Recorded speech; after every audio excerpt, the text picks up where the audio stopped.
Hello दोस्तों, welcome back to your channel. बात करें भोजपुरी फिल्मों के पैन इंडिया रिलीज़ हुई फिल्म रंग दे बसंती को। जी हाँ दोस्तों, आपको बता दें खेसारी लाल यादव के साथ रिति पांडे और डायना खान की ये फिल्म बॉक्स ऑफिस पर छाई हुई है। रंग दे बसंती को लगभग 250 सिनेमाघरों में रिलीज़ किया गया।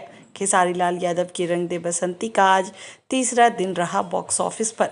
फिल्म से जुड़े खबरों की माने तो कहा ऐसा जा रहा है कि इस फिल्म ने 3 दिन के अंदर लगभग 45 लाख रुपए का कलेक्शन किया है।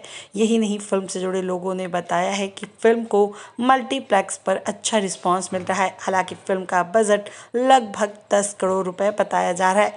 ऐसे में फिल्म को बॉक्स ऑफिस पर खूब मेहनत करनी होगी। खेसारी लाल यादव की रंग दे बसंती से जुड़े सूत्रों ने बताया कि हम ऐसी फिल्में बनाना चाहते हैं जिनको मल्टीप्लेक्स में रिलीज होने का मौका मिले, क्योंकि अभी तक ऐसा हुआ नहीं है। हमें मल्टीप्लेक्स से अच्छी टिकट बुकिंग की खबर मिल रही है। इस तरह फिल्म को लेकर अच्छी हाइप देखने को मिल रही है। दिलचस्प बात यह है कि भोजपुरी फिल्म रंग दे बसंती के निर्माता रोशन सिंह है। खेसारी लाल यादव की भोजपुरी फिल्म को उड़ीसा, राजस्थान, हरियाणा, अहमदाबाद, पश्चिम बंगाल, छत्तीसगढ़, हैदराबाद, चेन्नई और मध्य प्रदेश में भी रिलीज़ किया गया है।